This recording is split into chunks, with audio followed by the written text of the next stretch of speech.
والصلاة والسلام على سيد الأنبياء والمرسلين وعلى آله وصحبه أجمعين أما بعد أعوذ بالله من الشيطان الرجيم بسم الله الرحمن الرحيم وإذا حييتم بتحية فحيوا بأحسن منها أو ردوها إن الله كان على كل شيء حسيبا صدق الله العظيم اللهم صل على سيدنا محمد وعلى آل سيدنا محمد وبارك وسلم اللهم صل على سيدنا محمد وعلى آل سيدنا محمد وبارك وسلم اللهم صل على سيدنا محمد وعلى آل سيدنا محمد وبارك وسلم بزرگان محترم، اللہ رب العزت کے مبارک ناموں کا تذکرہ چل رہا ہے۔ اللہ تعالیٰ کا ایک اور نام ہے الحسیب۔ الحسیب کے کئی معنی بیان ہوئے ہیں۔ الحسیب یہ حسیبہ یا حسبو سے بھی آتا ہے، جس کے معنی ہے گمان کرنا، خیال کرنا۔ حسیبہ سین کے زیر کے ساتھ اگر لکھا جائے تو اس کا معنی ہے گمان کرنا، خیال کرنا، اور اگر زبر کے ساتھ ہو حسبہ تو اس کا معنی ہے گننا، اور اگر پیش کے ساتھ ہو حسوبہ سین کے پیش کے ساتھ تو اس کا معنی ہے عزت اور شرافت۔ اسی سے اردو میں حسب نسب بولتے ہیں۔ تو خیر، قرآن پاک میں اللہ رب العزت کا نام استعمال ہوا ہے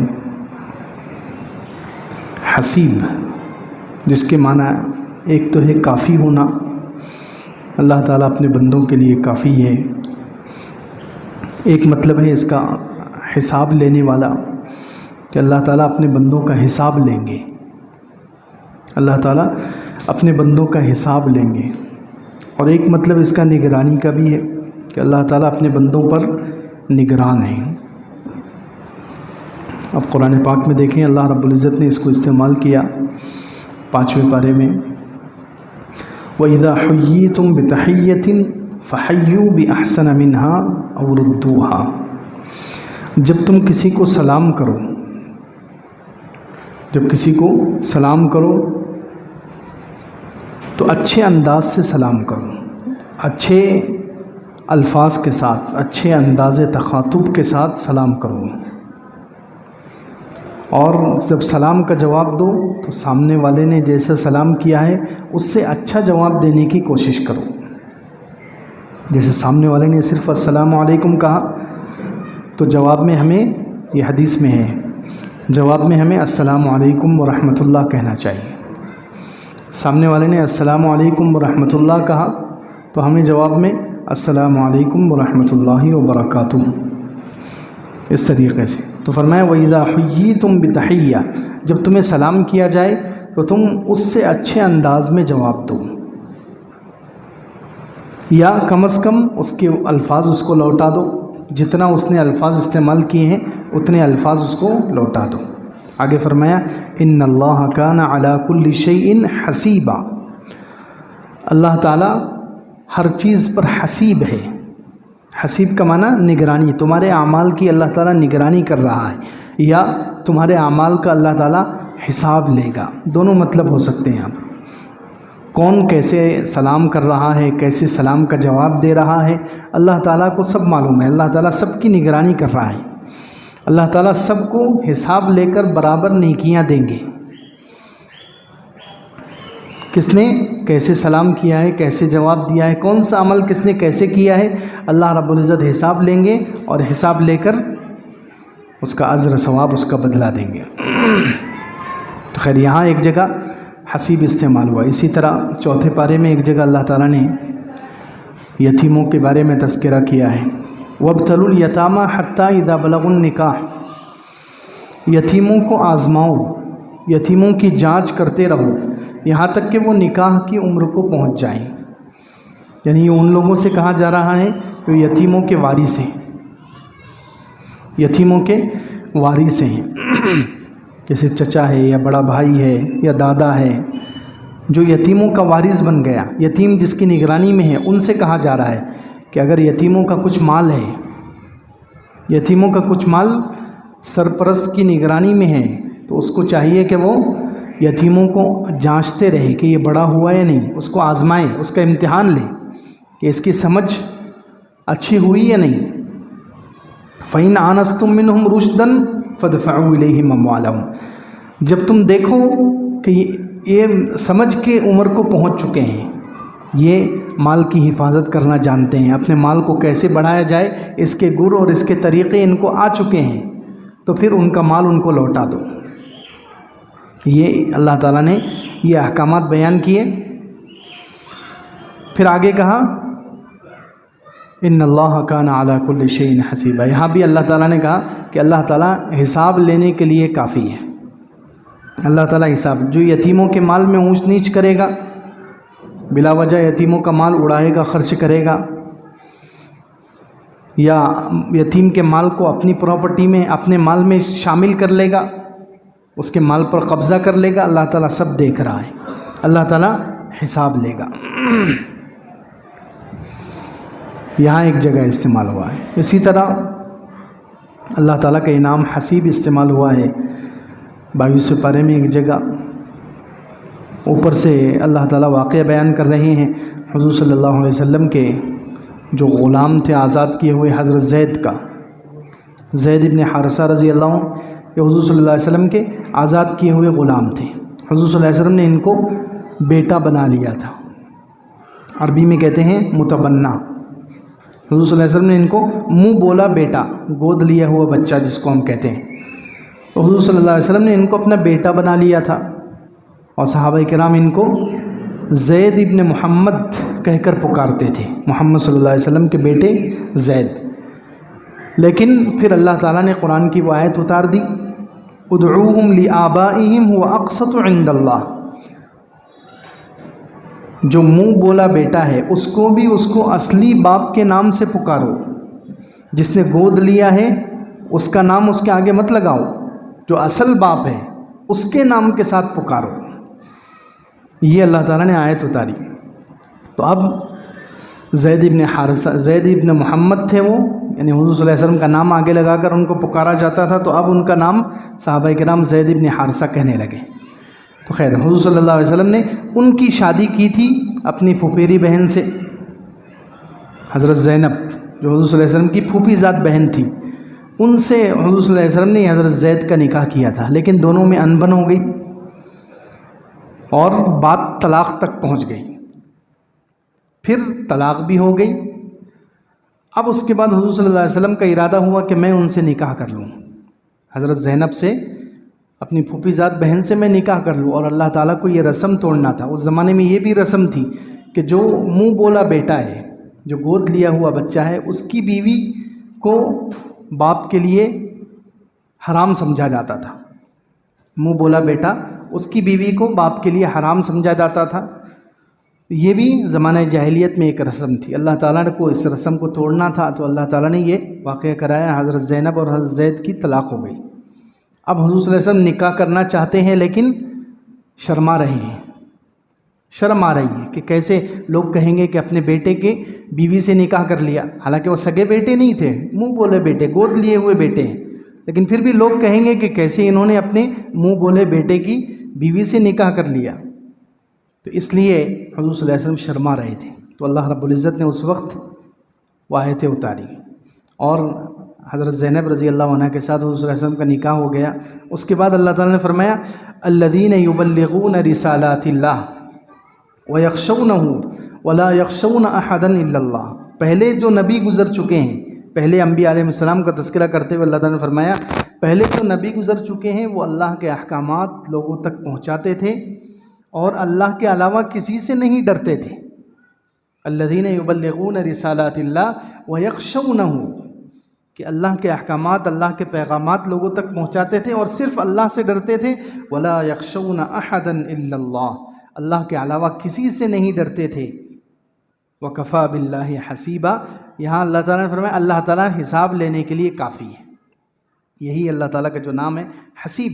اللہ تعالیٰ دیکھ رہا ہے، اللہ تعالیٰ دیکھ رہا ہے، نگرانی کر رہا ہے. اللہ تعالیٰ حساب لے گا، اللہ تعالیٰ حساب لے گا. کون کتنا اللہ تعالیٰ کے احکامات کو پورا کر رہا ہے، اللہ تعالیٰ نے جو ذمہ داری ڈالی ہے اللہ کے احکامات کو پہنچانے کی، وہ پورا کر رہا ہے یا نہیں. اللہ رب العزت اس کا حساب لے گا. وَكَفَى بِاللَّهِ حَسِيبًا. اس میں اشارہ ساری امت کے لیے بھی ہے کہ امت کو چاہیے کہ وہ بھی رسم و رواج کو توڑنے کی کوشش کرے. دنیا میں جو رسم چل رہے ہیں، رواج چل رہے ہیں، اس کو توڑنے کی کوشش کرے، کیونکہ ہمارا حساب کون لینے والا ہے؟ اللہ تعالیٰ حساب لینے والا ہے. نبی بھی آئے تھے رسم و رواج کو توڑنے کے لیے. امت کو بھی چاہیے کہ ان کے نقش و قدم پر چل کر رسم و رواج کو توڑے، کیونکہ اللہ تعالیٰ حساب لے گا، زندگی کا حساب لے گا. اللہ تعالیٰ نے جو علم دیا تھا اس کا حساب لے گا، جو ذمہ داری دی تھی اس کو پورا کیا یا نہیں کیا، اس کا حساب لے گا.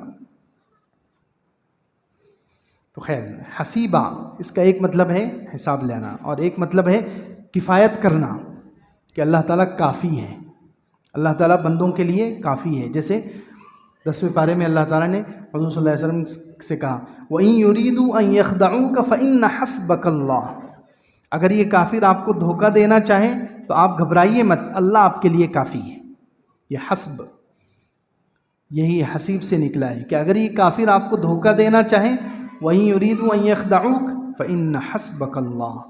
اللہ آپ کے لیے کافی ہے. پھر ایک دو آیت چھوڑ کر کہا یا ایھا النبی حسبک اللہ ومن اتبعک من المؤمنین. اے نبی جی، اللہ تعالیٰ آپ کے لیے بھی کافی ہے اور آپ کی اتباع کرنے والے ایمان والوں کے لیے بھی کافی ہے. تو حسیب کا ایک معنی ہے کافی ہو جانے والا. اللہ تعالیٰ اپنے بندوں کے لیے کافی ہے، ان کی ضرورتیں پوری کرنے کے لیے، ان کی مدد کرنے کے لیے، ان کو مصیبتوں سے نکالنے کے لیے. اللہ تعالیٰ حسیب ہیں، اللہ تعالیٰ کافی ہے. کیسے اللہ تعالیٰ اپنے بندوں کی کفایت کرتے ہیں، کیسے اللہ تعالیٰ ان کے لیے کافی ہو جاتے ہیں، کیسے اللہ تعالیٰ ان کی مدد کرتے ہیں. صحابہ کرام کا واقعہ اللہ تعالیٰ نے 4 پارے میں بیان کیا. غزوہ احد کی لڑائی ہوئی. احد کے لیے جب مسلمان نکلے ہیں، حضور صلی اللہ علیہ وسلم اور صحابہ کرام کا لشکر تقریباً 1000 لوگ تھے. لیکن جیسے احد کے قریب پہنچے تو عبداللہ ابن ابی ابن سلول جو منافقوں کا سردار تھا، وہ اپنے 300 آدمیوں کو لے کر الگ ہو گیا. 300 آدمیوں کو لے کر وہ الگ ہو گیا. اب 700 بچ گئے. اب اتنے 700 لوگوں کے ساتھ حضور صلی اللہ علیہ وسلم احد کے میدان میں چلے گئے. وہاں شروع میں اللہ تعالیٰ نے مسلمانوں کو کامیابی عطا فرمائی، مسلمان جنگ جیت گئے. لیکن آخر میں ایک غلطی ہوئی اور اس غلطی کی وجہ سے جنگ کا نقشہ بدل گیا اور مسلمان شکست کھا گئے. حضور صلی اللہ علیہ وسلم بھی زخمی ہوئے، تقریباً سارے صحابہ کرام زخمی ہوئے، کچھ نہ کچھ زخم سب کو لگا، اور 70 صحابہ کرام شہید بھی ہو گئے. تو اب دیکھیے یہاں پر حالت کنڈیشن کتنی خطرناک ہے کہ ایک تو لڑائی کی صحابہ کرام نے، لڑائی کی تھکاوٹ ہے، لڑائی میں ظاہر سی بات ہے انسان تھک جاتا ہے، تو لڑائی کی تھکاوٹ ہے، پھر ہار گئے، اس کی وجہ سے اور زیادہ انسان کا جذبہ بھی وہ ہو جاتا ہے، انسان کے دل پر عجیب طرح کی مایوسی اور کیفیت چھا جاتی ہے. تو انسان اندر سے بھی کمزور ہو جاتا ہے ہار کا نام سن کر. پھر اس کے بعد صحابہ کرام اپنی جان بچانے کے لیے، جتنے صحابہ کرام بچ گئے تھے وہ سب غزوہ احد، جو احد کا پہاڑ ہے، پہاڑ پر چڑھ گئے، پہاڑ پر ایک محفوظ جگہ چڑھ گئے. تو ابو سفیان اس نے باتیں کی اور وہ اپنا لشکر لے کر چلا گیا. ابو سفیان اس وقت کافر تھے، کافروں کے سردار تھے، تو وہ اپنا لشکر لے کر چلے گئے. دیکھیں اللہ تعالیٰ کیسے جو ہے اپنے بندوں کی مدد کرتے ہیں. یہ بھی اللہ تعالیٰ کا ایک طریقہ ہے کہ یہاں کافروں کو ذہن میں نہیں آیا. ابو سفیان اگر اس وقت چاہتے کہ مسلمان جتنے تھے، لڑنے والے صحابہ کرام جتنے تھے، وہ سب احد پہاڑ پر بیٹھے ہوئے ہیں اور مدینہ پورا خالی ہے، گھر مسلمانوں کے گھر، بیوی بچے سب خالی ہیں، وہ چاہتے تو اس وقت حملہ کر کے پورے مدینے کی اینٹ سے اینٹ بجا سکتے تھے، پورے مدینے کو اجاڑ سکتے تھے. لیکن اللہ تعالیٰ نے ان کے ذہن میں یہ چیز آنے ہی نہیں دی، ان کے ذہن میں یہ چیز آئی نہیں، بس وہ لڑے اور چلے گئے مکے کی طرف. پھر حضور صلی اللہ علیہ وسلم اور صحابہ کرام نیچے اترے. نیچے اترنے کے بعد جو 70 صحابہ کرام شہید ہوئے تھے ان کی نماز جنازہ پڑھی گئی، ان کو دفن، یہ بھی ایک کام ہے، 70 لوگوں کے لیے گڑھے کھودنا، ان کو دفن کرنا، جنازے کی نماز پڑھنا، اس میں اور زیادہ تھکاوٹ ہو گئی، تھکاوٹ پہ تھکاوٹ، کمزوری پر کمزوری بڑھتی جا رہی ہے، لڑائی کی وجہ سے کمزوری، ہارنے کی وجہ سے کمزوری، پہاڑ پر چڑھ گئے اس کی وجہ سے کمزوری، پھر آپ نیچے اتر کر 70 صحابہ کرام کو دفن کیا گیا جو شہید ہو گئے تھے، اور کمزوری ہو گئی۔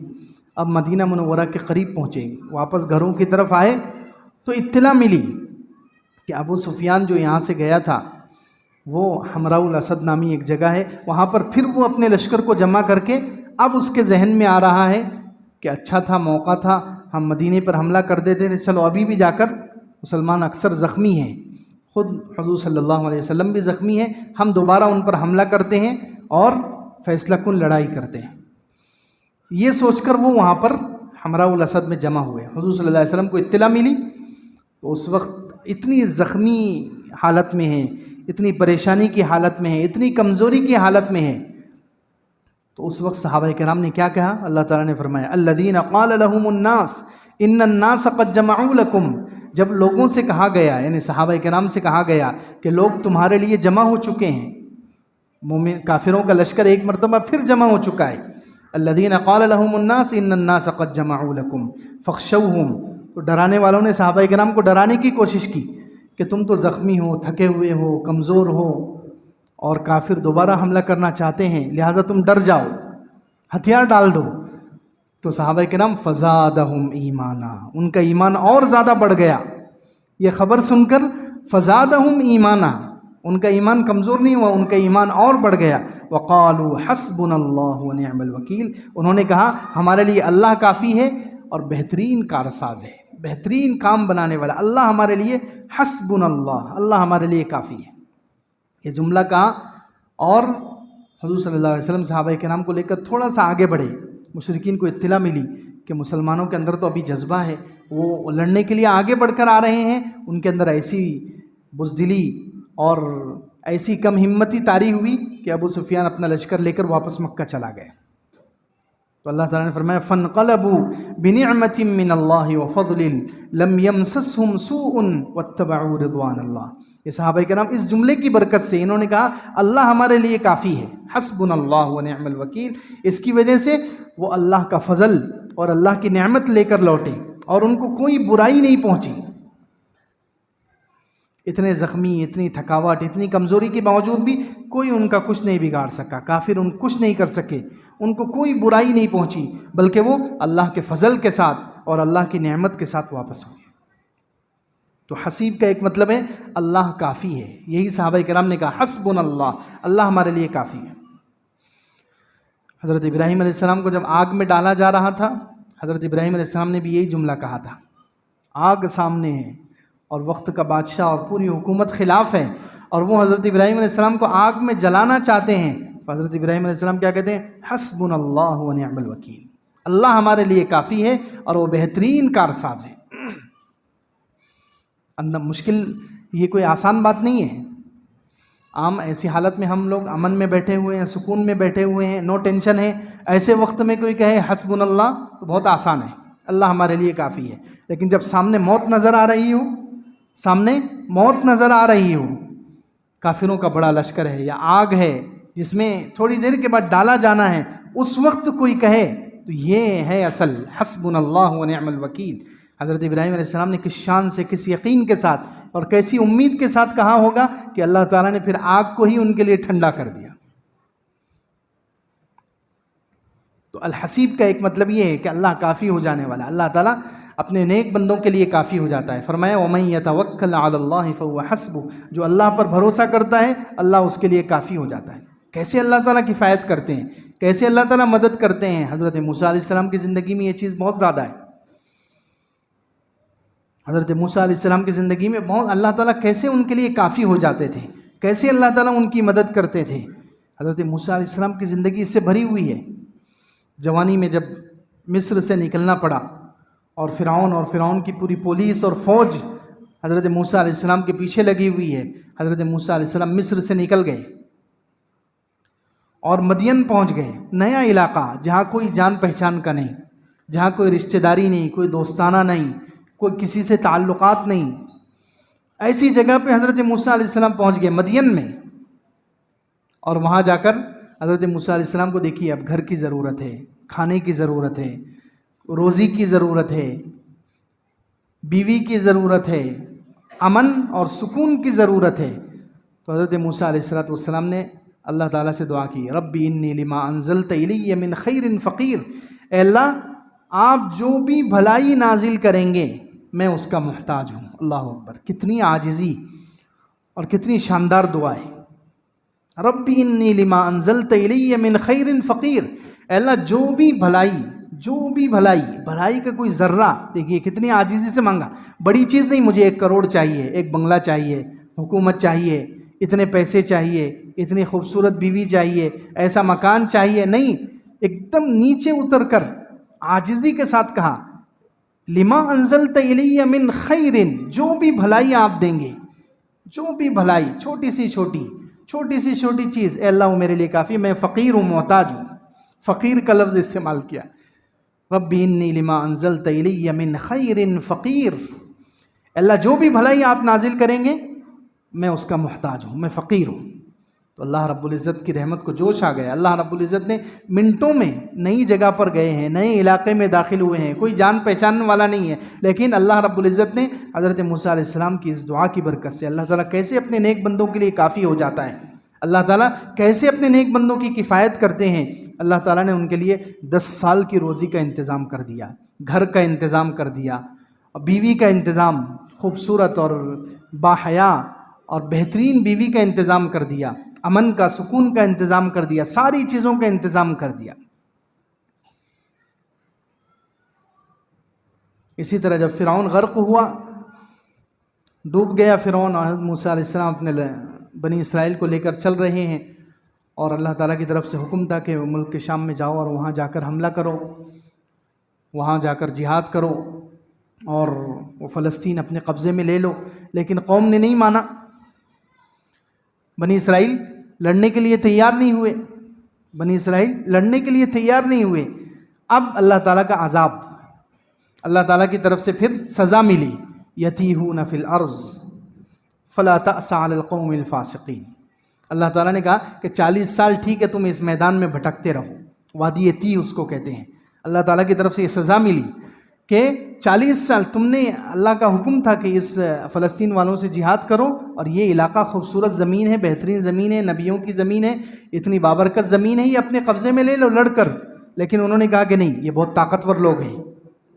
ان فیہا قوما جبارین وَإِنَّا لَن نَّدْخُلَهَا حَتَّى يَخْرُجُوا مِنْهَا فَإِن يَخْرُجُوا مِنْهَا فَإِنَّا دَاخِلُونَ. یہ بڑے زبردست لوگ ہیں، طاقتور لوگ ہیں، ہم ان سے لڑنے کی طاقت نہیں رکھتے.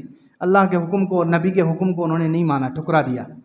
تو اللہ رب العزت نے پھر کہا یہ میدان ہے، اسی میں تم بھٹکتے رہو گے. صبح سے چلتے تھے، شام تک چلتے رہتے تھے، اور ایک جگہ رک کر آرام کرتے تھے، صبح اٹھ کر دیکھتے تھے جا کے وہیں ہیں.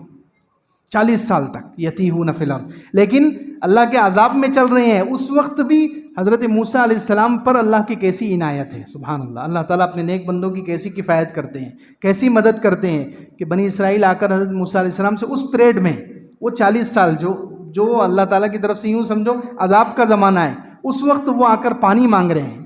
وَإِذِ اسْتَسْقَىٰ مُوسَىٰ لِقَوْمِهِ. موسیٰ علیہ السلام نے اپنی قوم کے لیے پانی مانگا. اللہ تعالیٰ نے کہا اس پتھر پر لاٹھی مارو. حضرت موسیٰ علیہ السلام نے لاٹھی ماری، فَانْبَجَسَتْ مِنْهُ 12 عَيْنًا. اس میں سے 12 چشمے پانی کے پھوٹ پڑے. سبحان اللہ. اللہ تعالیٰ اپنے بندوں کے لیے کیسے کافی ہو جاتا ہے.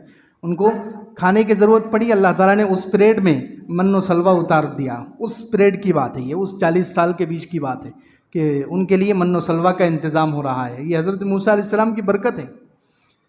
کھانے کا بھی غیب سے انتظام ہو رہا ہے، پانی کا بھی انتظام ہو رہا ہے، اور سائے کا بھی انتظام ہو رہا ہے. بادل ان کے ساتھ چلتے تھے سایہ کر کے، زیادہ دھوپ نہ لگے ان کو. اللہ اکبر. لائٹ کا انتظام ہو رہا ہے. مفسرین نے لکھا ہے کہ رات میں ان کے لیے ایک لائٹ آ جاتی تھی، اور ایک کھمبے کی طرح کوئی چیز آ کر لٹک جاتی تھی، جس سے پورے علاقے میں جس میں وہ ٹھہرتے تھے ان کے لیے انتظام ہو جاتا تھا. تو خیر، اللہ رب العزت حسیب ہیں. اللہ تعالیٰ اپنے بندوں کے لیے کافی ہیں. اللہ تعالیٰ کیسے کفایت کرتے ہیں، کیسے اپنے بندوں کی مدد کرتے ہیں. یہ حضرت موسیٰ علیہ السلام کی مثال لے لیں. حضرت زکریا علیہ السلام کی مثال دی ہے اللہ تعالیٰ نے کہ ان کو ضرورت تھی، جو اللہ کا ہو جاتا ہے اللہ تعالیٰ کا ہو جاتا ہے، اللہ تعالیٰ پر بھروسہ کرتا ہے، اللہ تعالیٰ اس کے لیے کافی ہو جاتے ہیں، اللہ تعالیٰ اس کی مدد فرماتے ہیں، اللہ تعالیٰ اس کی اہم اہم ضرورتوں کو عجیب طریقے سے پوری کرتے ہیں۔ حضرت زکریا علیہ السلام کو ضرورت تھی اولاد کی، حضرت زکریا علیہ السلام کو ضرورت تھی اولاد کی، ضرورت تھی۔ وہ اللہ تعالیٰ سے مانگ رہے ہیں کہ اللہ اولاد دے دے، یرثنی ویرث من آل یعقوب وجعلہ ربی رضیہ، اے اللہ اس دین کو سنبھالنے کے لیے، جو دین وہ لے کر چل رہے بنی اسرائیل کا، اے اللہ اس دین کو سنبھالنے والا میرے بعد کوئی نظر نہیں آتا، دین کی وراثت کو سنبھالنے کے لیے مجھے کوئی اولاد دے دے۔ تو اللہ رب العزت نے بڑھاپے کی عمر میں اللہ تعالیٰ نے ان کو اولاد عطا فرمائی۔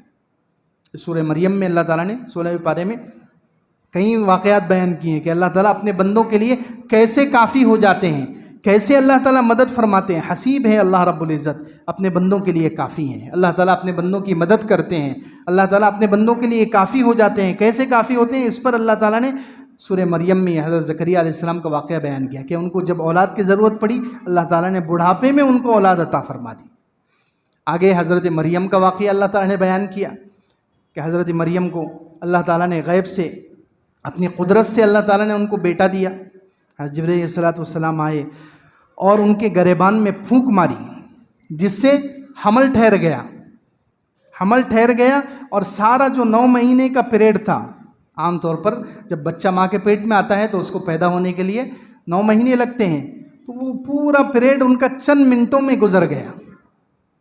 حضرت جبرائیل علیہ السلام نے آ کر جیسے ہی پھونک ماری، حمل بھی ٹھہر گیا، 9 مہینے بھی گزر گئے اور فوراً درد ذہ چالو ہو گیا۔ فَأَجَاءَهَا الْمَخَاضُ إِلَى جِذْعِ النَّخْلَةِ، فوراً درد چالو ہوا جو ڈیلیوری کے وقت عورتوں کو ہوتا ہے، اور حضرت مریم ایک درخت کے نیچے چلی گئی اور وہاں پر فوراً حضرت عیسیٰ علیہ السلام پیدا ہو گئے۔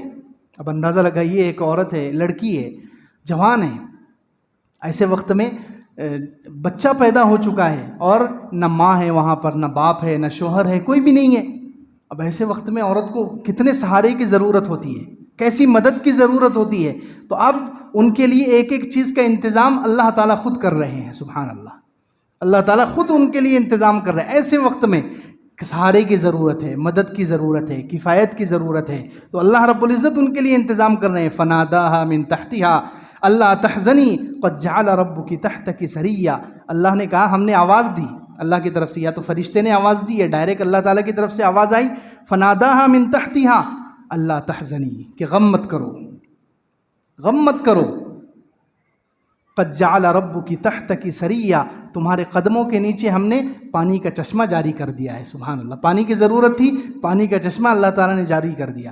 اب غذا کی ضرورت تھی، وَهُزِّي إِلَيْكِ بِجِذْعِ النَّخْلَةِ، جس درخت کے نیچے وہ لیٹی ہوئی تھی، اللہ تعالیٰ نے کہا کہ اس درخت کو تھوڑا ہلاؤ، اس کے تنے کو پکڑو، صرف اشارہ کرنا ہے، صرف جو ہے ایک فارمیلٹی پوری کرنی ہے، ایک فارمیلٹی پوری کرنی ہے، کیونکہ ظاہر سی بات ہے جو زچہ عورت ہے جس کو ابھی بچہ ہوا ہے وہ کتنی کمزور ہو جاتی ہے اس وقت، اس کے اندر پورے درخت کھجور کا تنا، شاخ نہیں۔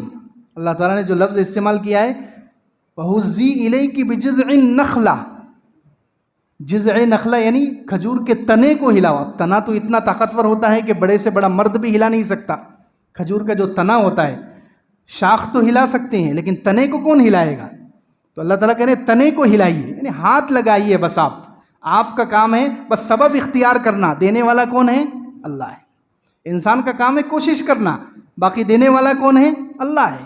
تو کہا اس تنے کو ہلائیے، وَهُزِّي إِلَيْكِ بِجِذْعِ النَّخْلَةِ تُسَاقِطُ عَلَيْكِ رُطَبًا جَنِيًّا، تازہ تازہ کھجوریں تمہارے اوپر گرنے لگے گی، اور اللہ تعالیٰ نے تازہ تازہ کھجوریں کھلائی حضرت مریم کو، سبحان اللہ۔ اس وقت میں خاص طور سے جب طاقت کی ضرورت ہے، بہت ساری انرجی ضائع ہو چکی ہے، ایسے وقت میں طاقت کی ضرورت تھی، غذا کا بھی انتظام کیا، اور غذا بھی کھجور کی شکل میں کہ جس سے طاقت بھی آ جائے۔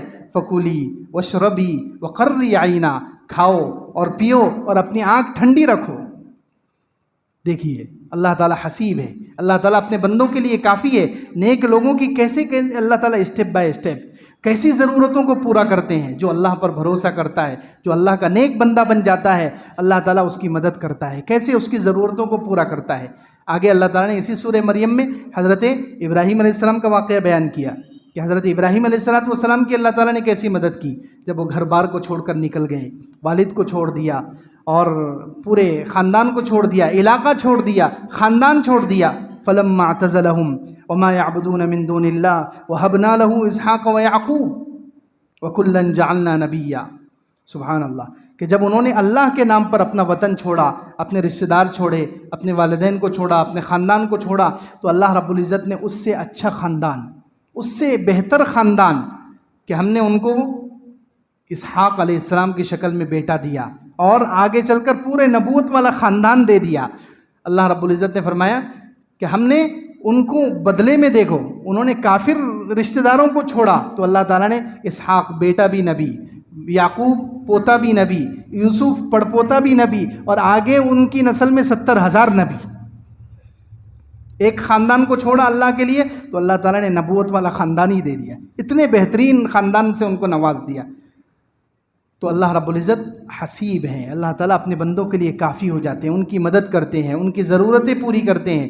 آگے حضرت موسیٰ علیہ السلام کا واقعہ ہے. موسیٰ علیہ السلام کو جب نبوت ملی، ان کو سہارے کی ضرورت تھی تو اللہ تعالیٰ نے بھائی کو نبی بنا کر ان کا سہارا بنا دیا، حضرت ہارون. وَوَهَبْنَا لَهُ مِن رَحْمَتِنَا أَخَاهُ هَارُونَ نَبِيًّا. ہم نے اپنی رحمت سے موسیٰ علیہ السلام کو سہارے کے طور پر ان کا بھائی ہارون دیا، وہ بھی نبی بنا کر دے دیا. تو اللہ تعالیٰ الحسیب ہے، کافی ہے اپنے بندوں کے لیے. اللہ تعالیٰ اپنے بندوں کی ضرورتیں پوری کرتے ہیں. اللہ تعالیٰ ان کی مدد کرنے کے لیے کافی ہے، کافروں سے بچانے کے لیے کافی ہے، دشمنوں سے بچانے کے لیے کافی ہے. ہر ضرورت کے لیے اللہ تعالیٰ الحسیب ہے، کافی ہے. تو الحسیب کا ایک مطلب ہے کفایت کرنے والا، بندوں کی ضرورتیں پوری کرنے والا. اسی طرح پہلے جو بتایا گیا الحسیب کا ایک مطلب ہے حساب لینے والا. اللہ تعالیٰ قیامت کے دن حساب لیں گے. حساب لینے میں بھی اللہ رب العزت کیسے ہیں؟ حسیب کا ایک معنی حساب لینے والا بھی آتا ہے. اللہ تعالیٰ نے قرآن میں 17ویں پارے میں کہا وَنَضَعُ الْمَوَازِينَ الْقِسْطَ لِيَوْمِ الْقِيَامَةِ. بڑی عجیب آیت ہے کہ ہم قیامت کے دن انصاف کا ترازو لگائیں گے. وَنَضَعُ الْمَوَازِينَ الْقِسْطَ لِيَوْمِ الْقِيَامَةِ فَلَا تُظْلَمُ نَفْسٌ شَيْئًا. کسی نفس پر ذرہ برابر ظلم نہیں کیا جائے گا. وَإِن كَانَ مِثْقَالَ حَبَّةٍ مِّنْ خَرْدَلٍ أَتَيْنَا بِهَا. ایک رائی کے دانے کے برابر بھی کسی کا عمل ہوگا تو ہم اس کو لے آئیں گے. وَكَفَى بِنَا حَاسِبِينَ. ہم حساب لینے کے لیے کافی ہیں. اللہ اکبر. اندازہ لگائیں کتنوں کا حساب لینا ہے؟ 2-4 لوگوں کا نہیں، اربوں خربوں. ایک وقت میں کئی ارب انسان زمین پر رہتے ہیں. اب ہم اپنے بارے میں سوچیں، ایک آدمی دن میں کتنے عمل کرتا ہے؟ ایک آدمی، ہمارے آنکھ سے ہم دن میں کتنے عمل کرتے ہیں؟ زبان سے کتنے عمل کرتے ہیں؟ ہاتھ اور پیر سے کتنے عمل کرتے ہیں؟ دل سے کتنے عمل کرتے ہیں؟ یہ عمل. پھر نماز ہم کتنی پڑھتے ہیں؟ قرآن کی تلاوت کتنی کرتے ہیں؟ سبحان اللہ دن میں کتنی مرتبہ پڑھتے ہیں؟ الحمدللہ کس نے کتنی مرتبہ پڑھا ہے؟ سب اللہ کو معلوم ہے. ایک وقت میں اربوں انسان ہیں تو اربوں انسان کے ایک دن کے عمل خرب کئی گنا ہو جائیں گے، کئی خرب میں چلے جائیں گے. ایسے ہی حضرت آدم علیہ السلام سے لے کر قیامت تک اندازہ لگائیے انسان کتنے، ایک انسان کے ایک دن کے عمل، پوری زندگی کے عمل کتنے. اور اللہ رب العزت کہہ رہے ہیں میں سب کا حساب لوں گا. اللہ کو سب معلوم ہے، کوئی کنفیوژن نہیں ہے کہ کس نے کون سا عمل کیا، کب کیا، کون سا ٹائم تھا، کہاں کیا. اللہ رب العزت کہتے ہیں اگر وَإِن كَانَ مِثْقَالَ حَبَّةٍ مِّنْ خَرْدَلٍ، رائی کے دانے کے برابر بھی کسی کا کوئی عمل ہوگا، أَتَيْنَا بِهَا، ہم اس کو لے آئیں گے. وَكَفَى بِنَا حَاسِبِينَ، ہم حساب لینے کے لیے کافی ہیں. اور اتنا پرفیکٹ حساب ہے اللہ تعالیٰ کا، اتنا زبردست حساب ہے کہ اللہ رب العزت قیامت کے دن کھڑے ہوتے ہی ہر ایک کا حساب کتاب لکھا ہوا. سبحان اللہ، ہوائی فائر نہیں، لکھا ہوا اس کے گلے میں لٹکا دیں گے. اقرأ کتابک کفا بنفسک اليوم علیک حسیبا. اپنی کتاب تو خود پڑھ لے، آج تو اپنے اوپر حساب لینے کے لیے تو خود کافی ہے. ہر ایک کا ایک دن کا عمل، اندھیرے کا، اجالے کا، دن کا اور رات کا، مجمع کا اور تنہائی کا، جس کے جو عمل ہوں گے، اتنا پرفیکٹ اللہ رب العزت کا حساب ہے کہ اللہ تعالیٰ لکھا ہوا پیش کر دیں گے اور گلے میں لٹکا دیں گے. سبحان اللہ. اور جلدی حساب ہو جائے گا، ایسا نہیں کہ بہت ٹائم لگے گا. اس کو بھی اللہ تعالیٰ نے بیان کیا ہے 7ویں پارے میں. ثم ردوا الی اللہ مولاہم الحق، پھر ان کو لوٹایا جائے گا اس اللہ کی طرف جو ان کا حقیقی مولا ہے. وہو اسرع الحاسبین، اور وہ بہت جلدی حساب لینے والا ہے.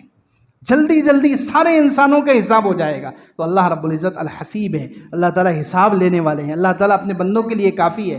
تو ہمیں چاہیے کہ ہم اللہ تعالیٰ کی ذات پر یقین کریں، اللہ تعالیٰ کو اپنے لیے کافی سمجھیں، اللہ تعالیٰ سے اپنی مصیبتوں میں مدد مانگیں اور حساب کتاب کی تیاری کریں، اللہ تعالیٰ کو اپنے اوپر نگران سمجھ کر اپنے اعمال کو درست کریں، جو گناہ ہیں اپنی زندگی میں اس کو اپنی زندگی سے ختم کریں۔ اللہ رب العزت ہمیں عمل کی توفیق عطا فرمائے۔